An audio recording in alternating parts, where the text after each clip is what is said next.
Hi there. This is just a spur of the cuff, as a friend of mine used to say. Spurred on by a little bit of what I've caught up with this morning into the new year now, 2nd of April. And we're out of whatever March was and always is, and we're rolling in this little setup. Just around, I mean, there's a lot rolling around at the moment, but it's just on the idea of people flipping out about AI and the 4th generation of chatbot, and we need to pause it, and these experts have said, and let's just forget what we're in and what we're dealing with at the moment, and take it kind of on face value as a magical practitioner trying to work out what is actually going on here and what this is all about. The smartphone, I mean, that's kind of pulled the covers on a lot of stuff. Like, you know, what supposedly happened in 1920s with the flu. People still don't even get that now. Like a lot of people who get what happened in the last 3 years didn't understand for their whole life what happened back then. So what I'm saying is the technology flow, the connection, this worldwide web, it's not an internet. That's never the word they used for it. That's some made up slang. Like, it is a worldwide web. And we still use that at the start of everything we write, www, for a very good reason. Like, it is an interconnected artificial web. Artificial doesn't mean bad, just like organic doesn't mean good. Like, if this whole thing's a sim, then what the hell even is natural? Like, you gotta perhaps switch your head into a different gear, or switch it into neutral and just look at it without any bias at all. Like, artificial just means copy, or simulation, or simulacra, or, you know, all those names, and sometimes bad copy. So then what is it a copy of? Well, we know what it's a copy of. It's a copy of telepathy. It's a copy of heart resonance. It's a copy of the astral realm, the lower astral realm, the upper astral realm. It's bringing what's unseen into the scene. All these people walking around all day looking down at their phones, having it go bing bing on their wrist with their little pods in. What do you think happens to people who are connected to the astral realms, or whatever the hell you want to call it? 4D, 5D, 6D, it's all in here.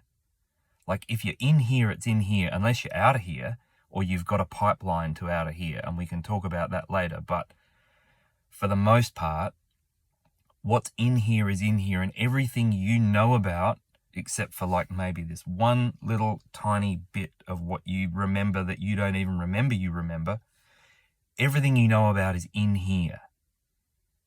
So that doesn't mean it's all tainted, although it probably is, or it all needs redoing because it all got infected.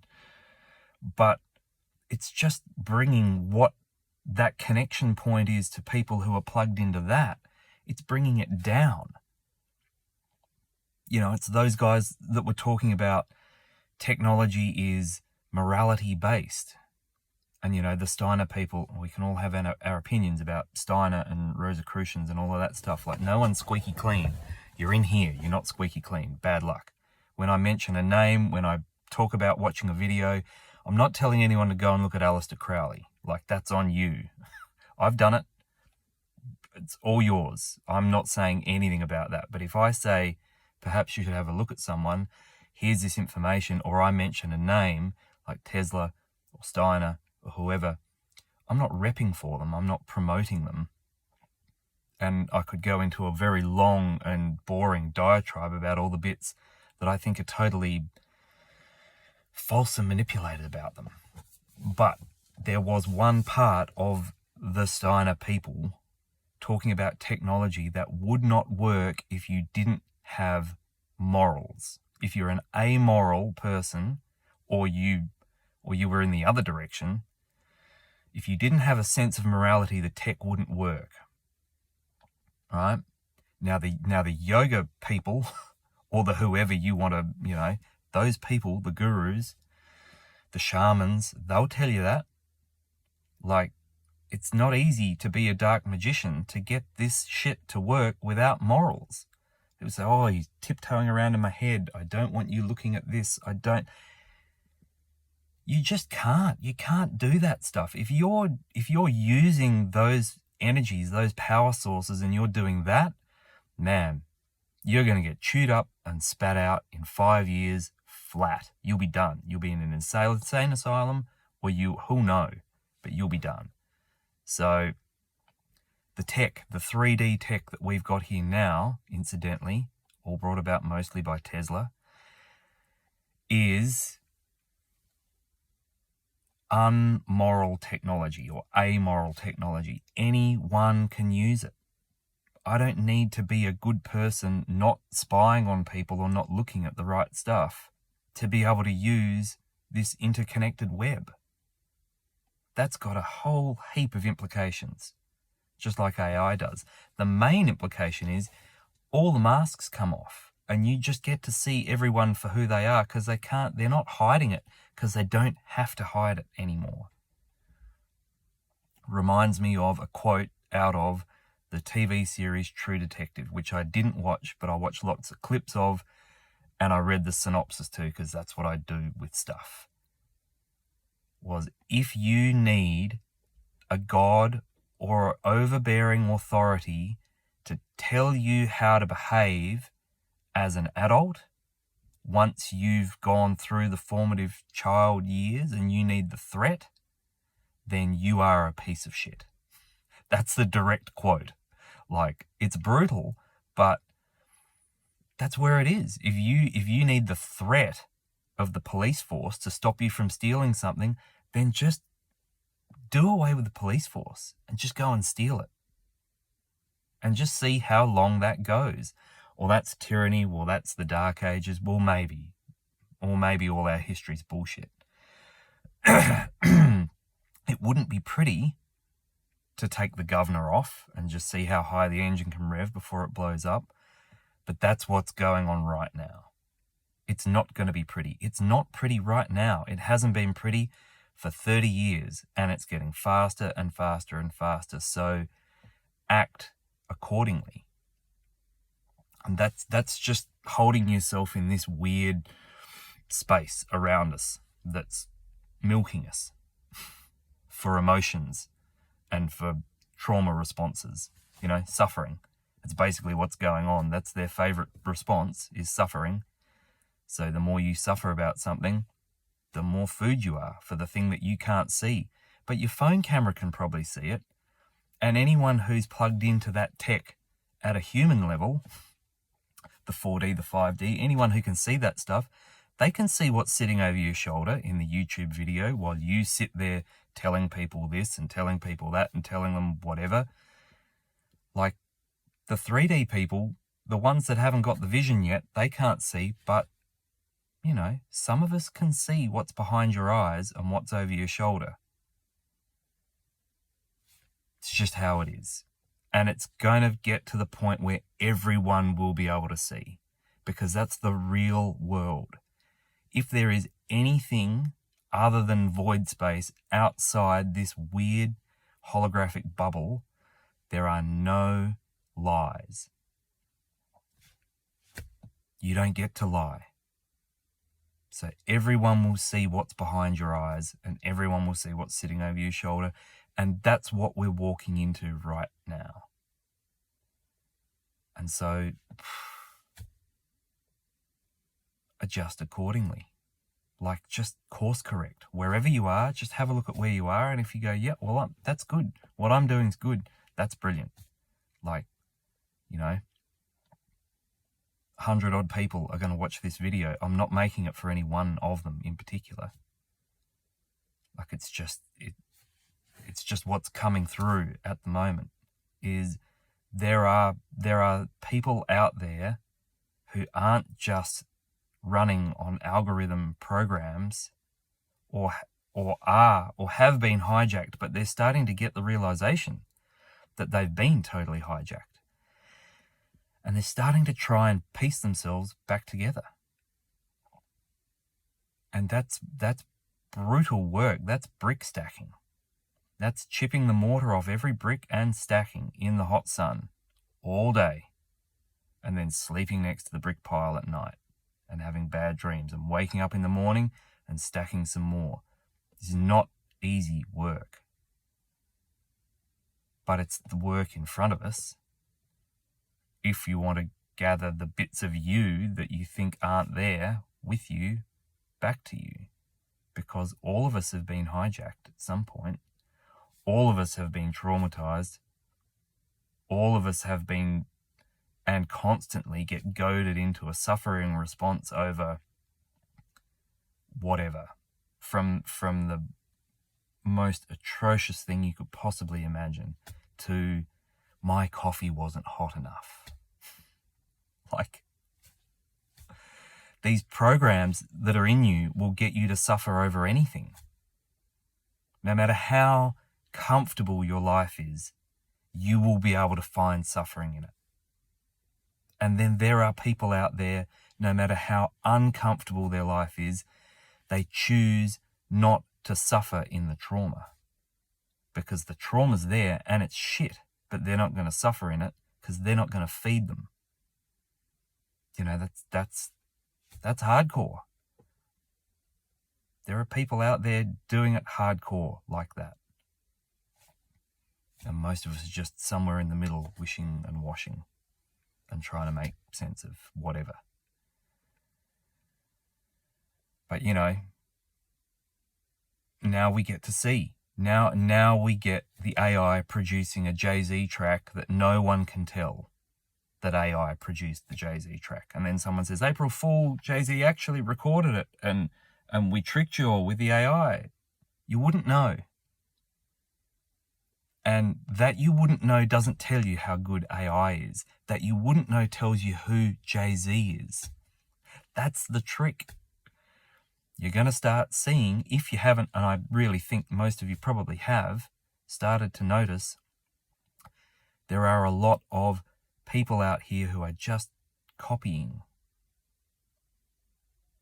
And there are even in us, there are bits of us that are really happy just to copy. But there are bits of us that are like, oh no, F that. Like, no. Like, unique expression. One time only, like they say, the church organ. They're called organs for a reason. Like, all your organs together make a sound at a level that our ears don't hear. And it changes from moment to moment depending on everything. And that's your frequency. That's your signature. And you can align your frequency and your signature to whatever sound geometry around you. Humans are the ultimate chameleon, energy-wise. Like, we can copy anything. That's part of the suit. That's how it works. But you also have a very unique ID, and that's you. And if you feel like you's a bit small and there's a lot of other stuff bolted on, you're running a bit of a Voltron, and the bits are strapped on here and there, Optimus Prime style, then just start looking at that. Don't have to do anything about it. Just observe it for a start. And then go, yeah, maybe that behavior that I justify as me just blowing off a bit of steam or having a bit of fun, maybe that's just bullshit. Maybe that's me stuck. And maybe it isn't. Maybe that's where the simulation has actually got me, and I think it hasn't, but it really has. Do you have to eat? Do you have to drink? Like, your body's eating and drinking, and it seems to be hooked into those programs. Is it actually necessary? Do you actually know that? Or is that just another program? How many programs are running simultaneously that are unnecessary. I mean, eating and drinking is a big one, but this is just thought experiments. And that's how you can navigate your day or where you are right now. It's just thought experiments. And if they end up being nothing and going nowhere, that's brilliant. Close it off. Don't go back. Move on. Be an explorer.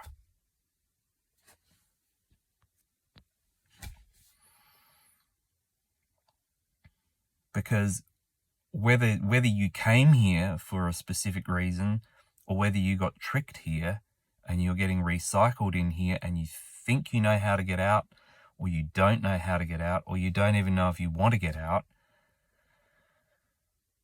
whichever one that is a pretty fair bet that there are parts of you that you are not in possession of right at this moment. And so to get a clearer picture of what's going on, one way to do that I know of, that is a fairly tried and true shamanic practice, is to go and have a look for any power that you might have given away, fractalized, sent out, and it didn't come back, or that's been stolen from you. I mean, just cut the cords that are on you for a start. The milking machine is plugged into you on every angle. If you haven't cut the cords, now most of those cords might not be sucking from you, but they could be. And even better, have a look at the cords that you've got that are attached to other things and other people. How's the cord between you and your phone? How's the cord between you and your cigarette packet? How's the cord between you and your musical instrument? Like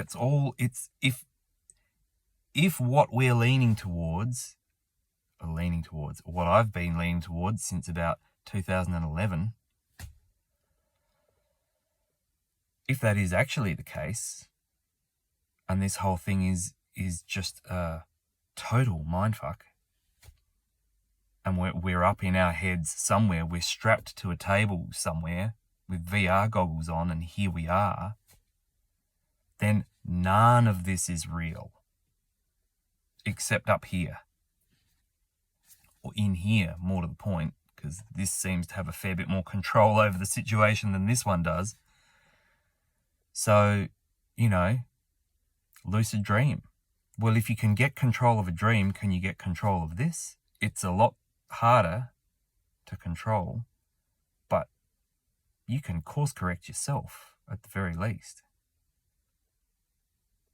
But that's the trick, is the knocking you off balance so you don't have time to look. You've got to go to work. You've got to pay the bills. Then that trauma comes back up. Now you've cleared that trauma. Now we'll re-traumatize you. Like, this game is not set on easy mode for most of us.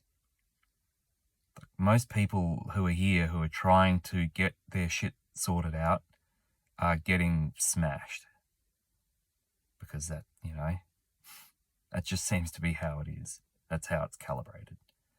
So no one who hasn't capitulated to the system, anyone who's actively just working at themselves and trying to work this out, they're getting smashed. So, we've all been done in one way or another. And to think that you're not, or to think that you're somehow on top of it all right now, and you're in a position where you can see it all and no one else can see it, good luck with that. Yeah. We're all slogging, and so here we are, just talking to each other, getting it done, and gathering up the pieces of ourselves that are out there, and being, the compassion. What's her name? Lolita. Whether you like her approach or don't like her approach, the idea or the feeling, because you can think heaps of stuff, but your brain's just totally hijacked. So what do you think? What do I think? That's why I say I feel. Because my brain can't feel. You can cut a chunk of your skull off and touch it and feel nothing. There is no feeling in your brain. And your brain mind is the most easily hijacked thing in this whole thing. So I try to think very little. I feel that her assertion that compassion is the key is spot on. And I felt that in 2017, and I felt that in 2011, and I felt that in 2008. When I first opened my eyes again, after I shut them from being a child to be able to manage. Compassion doesn't mean you're giving anyone a free ticket for their behavior. Compassion means you have an understanding for what they did and you don't blame them directly for it, but they still did it. And there are still answers that need to be done. You know, doesn't mean you get off scot-free, but like, we're all in here getting our tickets punched. Some people just manage to rebel against the program better than others. That's not a better or worse person situation. So compassion. And if you can't have compassion for yourself, then you will not have it for anyone or anything else around you in any meaningful way. The best place to start with compassion is with yourself. Have compassion for the fact you haven't got your shit together. Have compassion for the idea that you should be further along than you are. You should be more together than you are. Your life should be easier for you than it is, and it's your fault. All those thoughts, all those feelings that we all have about ourselves all the time, just have a bit of compassion for that. That's a great place to start. You'll feel power come back to you just from there. But, you know, always remember that compassion is not the free ride and you can do it again to me anytime you like. No, I'll compassionately tell you where to go with all my heart. If you try and come at me again with it, how else can you navigate? I don't know. Maybe there are millions of other ways you could navigate, but that's the way I've found to navigate anyway. So, okay, I'm going to stop rambling at the screen now. It's been 3 times longer than I meant for it to be. But, you know, the AI, the smartphone, the AI, the whatever is going on out there, the whatever's going on in here, like, it's just all the masks come off, everyone and everything. And so we will see everyone else's behavior stripped bare, and their motivations and everything. And we will see our own behavior stripped bare and our motivations. So to any extent that you haven't done that, that is a great place to start, because the last being you want to be blindsided by at this stage is yourself. Lots of love.